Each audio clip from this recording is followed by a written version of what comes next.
Bismillahirrahmanirrahim. Assalamualaikum warahmatullahi wabarakatuh. Selamat siang, salam sejahtera bagi kita semuanya. Shalom, Om Swastiastu, Namo Buddhaya, salam kebajikan.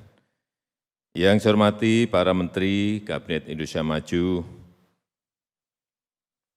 yang saya hormati para Duta Besar yang hadir, yang saya hormati CEO Kompas Gramedia, Bapak Lili Utama, beserta para CEO, Ketua Kadin, Ketua Asosiasi yang hadir, Bapak Ibu hadirin undangan yang berbahagia.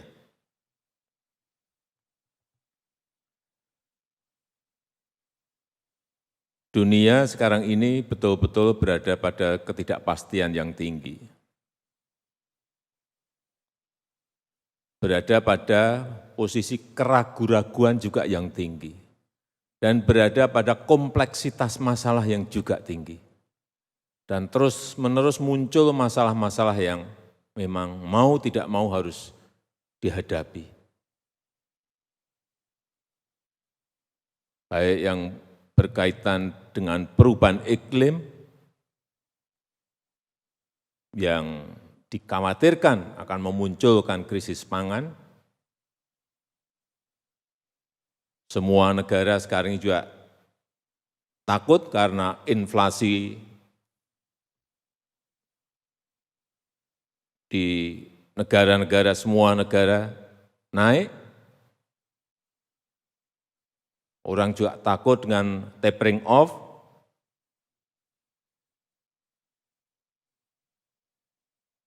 Dan bingungnya negara-negara sekarang ini yang berkaitan dengan global supply chain, yang ternyata kita ketergantungan hanya pada 1, 2, 3 negara, dan juga kesulitan kontainer hampir semua negara. Inilah disrupsi yang memang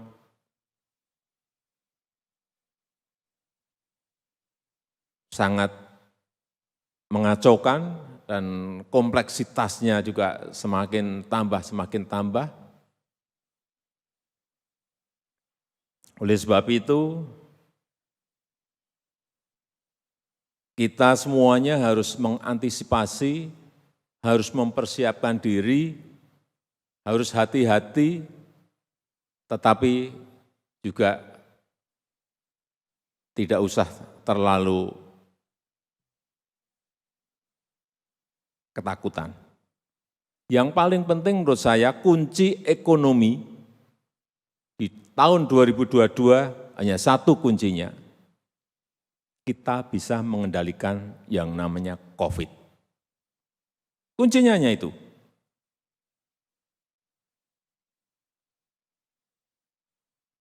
Kalau tidak bisa kita kendalikan, ya ekonominya akan turun dan terpuruk lagi.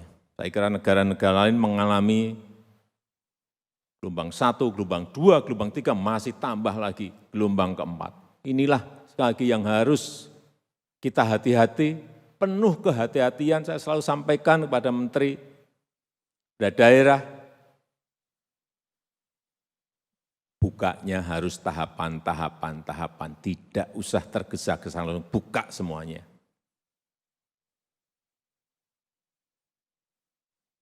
Dilihat bagaimana positivity rate-nya seperti apa. Belum cukup, lihat juga bornya di rumah sakit seperti apa. Cek lagi testing dan tracing di setiap daerah seperti apa. Semuanya memang kita harus hati-hati. Dan perkembangan COVID hari ini saya kira kita patut syukuri, kita bisa kembali ke pertengahan Juli yang lalu, saat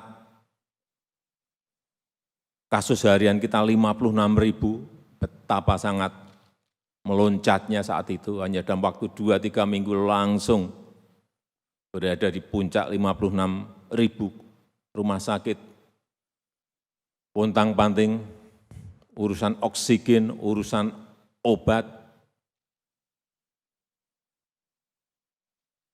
tapi memang kuncinya menurut saya adalah gotong royong, kerja bersama-sama, solidaritas antar seluruh elemen bangsa. Kuncinya ada di situ dan itu sudah kita tunjukkan di bulan Juli, Agustus, September dan kita bisa melakukan itu. Dan sekarang kemarin kasus harian sudah berada di angka kurang lebih 500, 400, 300 dalam seminggu ini. Ini yang patut kita syukuri. Tapi hati-hati perkembangan COVID di negara-negara lain. Coba kita lihat Amerika Serikat, lihat Inggris, lihat India, lihat negara kita Indonesia berada di sebelah mana. Ini yang patut kita syukuri. Kemudian terus juga saya sampaikan, ini juga menjadi kunci vaksinasi, kecepatan vaksinasi kita, percepatan vaksinasi kita. Dan kita ini sekarang memang antar provinsi, antar kabupaten kota berlomba untuk menunjukkan saya level 1, saya level 2, saya level. Ini juga bagus dalam rangka berkompetisi antar provinsi, antar kabupaten dan kota. Vaksinasi juga sama, saya sudah 60%, saya sudah 70%, saya sudah 80%. Ini juga bagus, berkompetisi untuk hal yang baik. Sekarang sampai hari ini kita sudah suntikkan 219 juta dosis, jumlah yang tidak sedikit. Artinya nyuntik 219 juta kali itu bukan hal yang mudah, bayangkan. Dan negara kita juga bukan negara dengan geografis yang gampang. 17.000 pulau, membawa vaksin pakai sepeda motor, membawa vaksin lewat sungai naik perahu. Jangan membayangkan seperti negara-negara lain. Ini negara yang paling sulit manajemennya, manajemen logistiknya sulit, manajemen transportasi juga sulit. Bukan hal yang mudah. Sehingga angka 219 juta dosis yang sudah kita suntikkan dan akhir tahun ini kita harapkan sudah berada di angka mungkin 280-290 juta.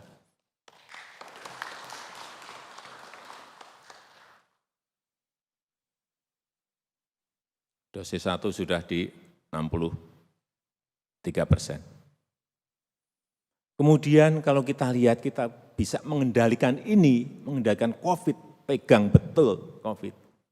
Ekonominya insya Allah akan merangkak naik. Dan indikator itu sekarang kelihatan. Kita lihat indikator-indikatornya.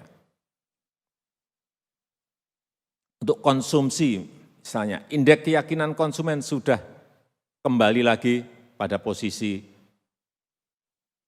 sebelum kita kena COVID. Sudah di angka 113,4. Naik, dan saya yakin kalau kondisinya seperti ini terus, itu akan naik terus. RSI-nya, Retail and Sales Index-nya juga menguat seiring dengan peningkatan mobilitas.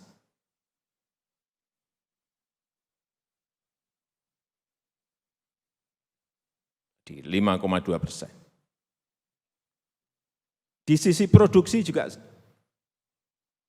bisa kita lihat angka-angkanya, Purchasing Manager Index Manufaktur juga sudah melampaui dari sebelum pandemi. Sebelum pandemi saya ingat 51, sekarang sudah berada di angka 57,2. Artinya apa? Manufaktur sudah berproduksi. Kenapa berproduksi? Karena konsumen meminta. Ada demand di situ. Enggak mungkin enggak ada demand dia berproduksi. Sehingga kita berada di 57,2. Permintaan tidak hanya dalam negeri tetapi juga ekspor. Jadi dilihat kita, angka ekspor kita naik 53% bulan ini. Impor juga naik 51%, impornya artinya bahan baku, bahan penolong itu. Ini hal-hal yang positif yang harus kita pertahankan terus dengan cara apa? COVID dikendalikan benar. Kemarin saya lihat ada 5 provinsi yang naik sedikit saja. Hati-hati ini. Ini harus dikejar, turunkan lagi. Kirimkan tim ke sana. Karena kita takut betul naik sedikit saja. Kalau tidak kita kejar, kita lakukan sesuatu di provinsi itu, naik, tahu-tahu kayak bulan Juli itu hanya waktu 2-3 minggu tidak terkendali langsung meloncat ke 56.000. Dan alhamdulillah ini yang paling penting sebagai fondasi infrastruktur kita ini satu demi satu sudah mulai selesai. Jalan tol dalam 6 tahun ini telah selesai 1.640 km. Kalau non jalan tol sudah 4.600 km. Bandar udara kita sudah telah bangun yang baru 15 bandara baru dan 38 ekspansi dan perbaikan bandara lama. Pelabuhan kita telah bangun 124 pelabuhan baru. Bendungan juga telah kita bangun dalam rangka ketahanan pangan kita, 22 bendungan sampai sekarang, nanti sampai 2024 perkiraan kita mungkin 65 bendungan bisa kita selesaikan. Inilah saya kira sebuah fondasi dalam jangka menengah dan panjang yang penting dalam rangka kita menapak pada kemajuan negara kita Indonesia. Dan saya sudah sampaikan pada provinsi, kabupaten, dan kota, agar jalan-jalan yang sudah kita bangun ini, misalnya jalan tol ini, segera dihubungkan dengan kawasan-kawasan pertanian, kawasan pariwisata, kawasan perkebunan, kawasan industri. Itu tugasnya provinsi, kabupaten, dan kota.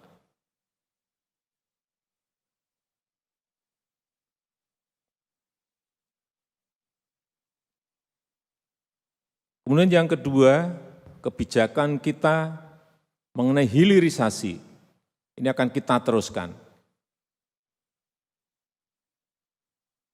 Kalau sudah kita stop nikel stop.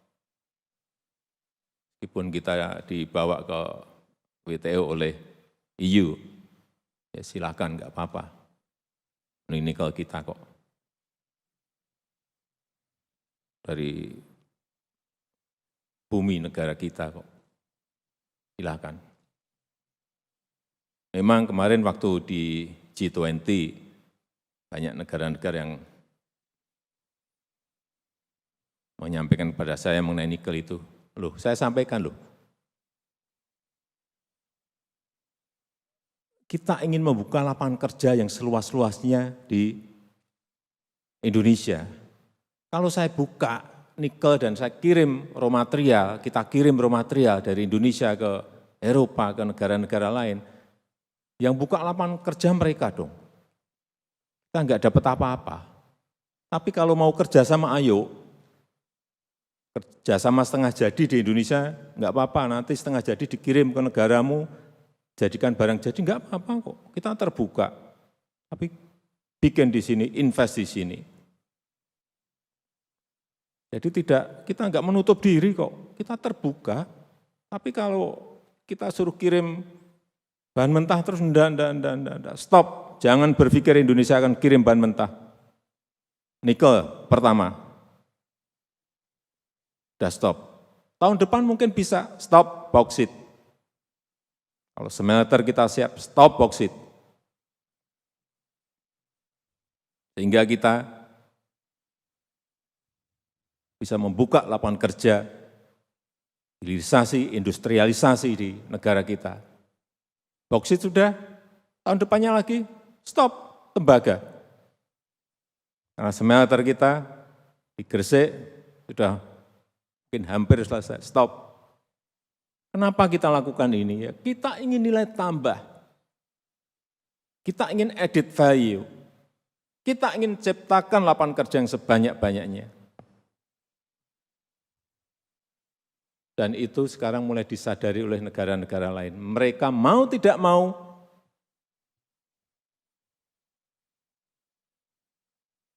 harus invest di Indonesia atau berpartner dengan kita. Pilihannya hanya itu aja. Silahkan mau invest sendiri bisa, mau dengan swasta silahkan, mau dengan BUMN silahkan, kita terbuka. Tapi jangan kamu tarik-tarik kita ke WTO gara-gara kita stop kirim raw material, enggak. Dengan cara apapun akan kita lawan. Contoh nikel ore. Kalau jadi besi baja, nilai tambah itu bisa 10 kali lipat. Sehingga kita ingat, sekarang ini lompatan ekspor kita tinggi itu sebenarnya dari sini. Sampai akhir tahun perkiraan saya bisa 20 miliar. Karena di bulan Oktober ini sudah 16,5 miliar US dollar. Akhir tahun perkiraan saya, estimasi saya bisa 20 miliar US dollar. Hanya dari kita stop nikel. Dan perkiraan saya kalau nanti jadi barang-barang yang lain, perkiraan saya bisa 35 miliar, hanya dari satu barang. Begitu boksit nanti juga sama. Begitu tembaga juga sama. Kenapa berpuluh-puluh tahun kita tidak lakukan ini? Sehingga nanti neraca perdagangan kita baik, neraca transaksi berjalan kita menjadi semakin baik. Saya berikan contoh, ini yang besi baja.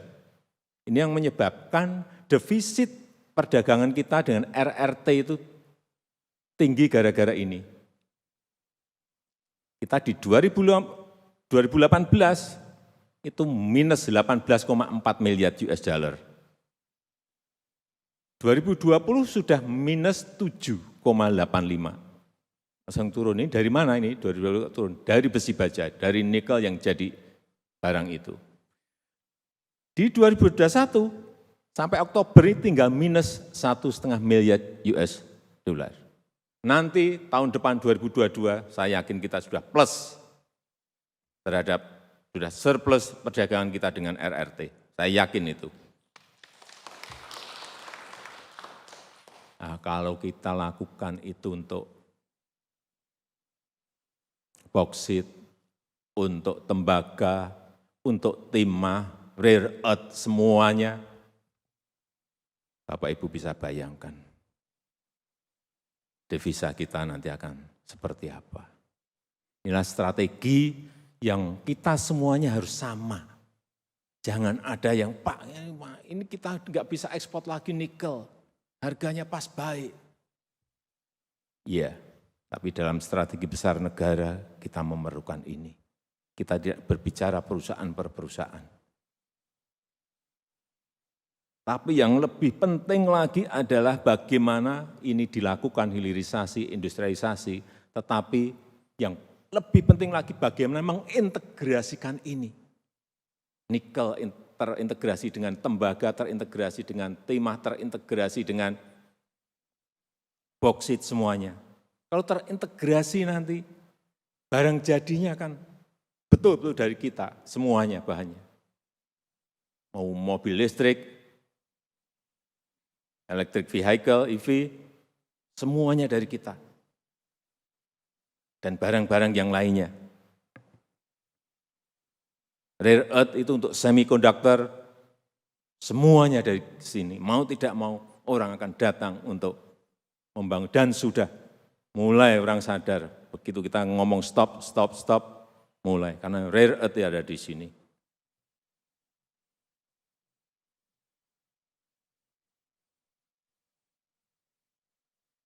Contoh lagi, stainless steel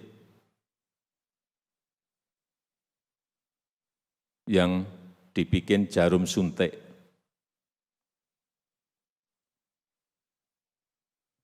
Demand dari dunia untuk ini itu 10 miliar sekarang ini, jarum suntik, 10 miliar. Kita ini impor banyak sekali, nggak tahu berapa juta jarum suntik. Bentar lagi kita akan bisa bikin ini. Karena memang barang itu kita stop. Mau tidak mau orang harus bikin di sini. Dan sudah. Bentar lagi kita sudah bisa mengekspor jarum suntik. Nggak tahu berapa miliar nanti produksinya. Inilah yang saya sampaikan, mengintegrasikan itu ini.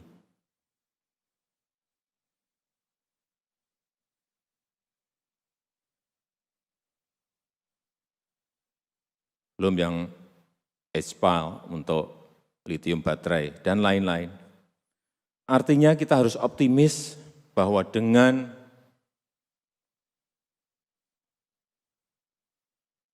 men-stop ekspor raw material ini kita akan mendapatkan keuntungan yang lebih, membuka lapangan pekerjaan yang sebanyak-banyaknya. Dan yang kedua, kita akan mengarah kepada yang namanya ekonomi hijau. Green economy. Karena kita mempunyai kekuatan besar juga di sini. Strategi ini harus mulai ditata. Karena orang nanti, 2030 nanti Eropa, Amerika mungkin sudah mulai stop. Nggak mau terima lagi barang-barang yang berasal dari energi fosil. Nggak mau. Itu undang-undang mereka akan siapkan itu. Di G20 omongan kita juga hanya itu aja udah. Orang larinya ke sini semuanya, ke green economy. Dan kita sadar kita mempunyai kekuatan besar di ekonomi hijau ini. Oleh sebab itu, nanti bulan depan kita akan memulai membangun Green Industrial Park di Kalimantan Utara. Yang energinya dari green energy. Dari Sungai Kayan. Kita ini memiliki baru satu sungai, Sungai Kayan ini kurang lebih nanti bisa memproduksi kurang lebih 11.000 sampai 13.000 megawatt. Baru satu sungai. Indonesia ini memiliki 4.400 lebih sungai besar dan sungai sedang. 4.400 lebih, kita bicara baru satu sungai, Sungai Kayan. Sungai Mamberamo itu bisa kira-kira 24.000 megawatt. Ini baru 2 sungai. Kalau 4.400 sungai ini dilarikan ke hydropower, kita bisa membayangkan. Baru yang namanya hydropower. Belum yang kedua, ini juga green lagi. Ini green, yang kedua green lagi, geothermal. Kita memiliki 29.000 megawatt kalau ini dikerjain. Belum kita urusan angin bayu, urusan arus bawah laut, gede banget. Belum bisa ngitung yang ini. Inilah kekuatan yang harus kita sadari dan segera kita manfaatkan untuk ke depan anak cucu kita. Kekuatan ini yang ingin kita siapkan. Dan sudah nanti di bulan depan ini kita akan mulai lagi. Tadi Green Industrial Park, 1 dulu. Begitu ini jalan, ini udah ngantri, yang ngantri pengen masuk, karena apa? Energinya hijau. Tapi butuh investasi yang sangat besar, dan kita enggak punya kemampuan sehingga swasta silahkan masuk.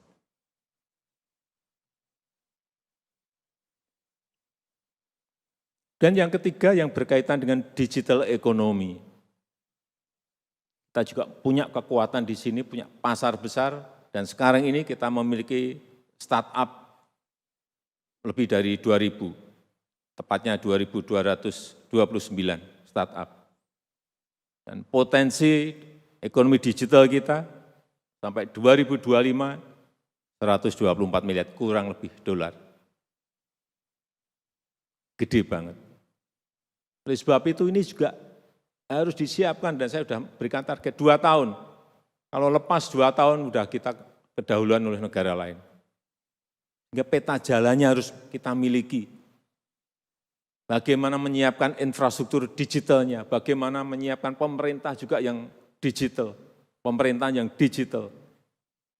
Bagaimana menyiapkan setelah itu ekonomi digitalnya. Kemudian masyarakat dan digital itu seperti apa, sehingga muncul sebuah ekosistem besar. Digital ekonomi. Memang butuh kerja besar, infrastruktur digital, kita butuh fiber optik, butuh microwave link, butuh satelit, butuh BTS, Base Transceiver Station, butuh semuanya. Butuh infrastruktur hilirnya, pusat data center. Ini cepet-cepetan, kalau enggak negara lain akan ambil. Percaya saya, kita hanya punya waktu hanya 2 tahun menyiapkan ini, cepet-cepetan. Regulasi-regulasi kita yang terlambat terus. Fintech-nya udah lari, regulasinya belum ada. Ini kerja dengan kecepatan ini sekarang yang kita perlukan. Kemudian yang paling penting adalah SDM. Kebutuhan ini adalah kebutuhan besar untuk membangun ekonomi digital. SDM tingkat dasar, SDM tingkat menengah, urusan IoT, cloud computing, big data, kemudian ya kita memerlukan sebuah digital leadership academy yang menyiapkan betul-betul. Sehingga saya sampaikan udahlah kerjasama, segera cari partner kerjasama. Kemarin sudah mulai ketemu dengan Oxford, dengan Harvard, dengan NUS, dengan Tsinghua, udah kerjasama, udah. Nggak mungkin kalau kita ingin cepat, kemudian kita sendirian, nggak mungkin sekarang ini udah. Sehingga segera kita harus yang namanya ekosistem digital ini betul-betul bisa terbentuk dan bisa segera bisa kita jalankan. Saya rasa itu gambaran yang ingin saya sampaikan. Terima kasih, saya tutup. Wassalamualaikum warahmatullahi wabarakatuh.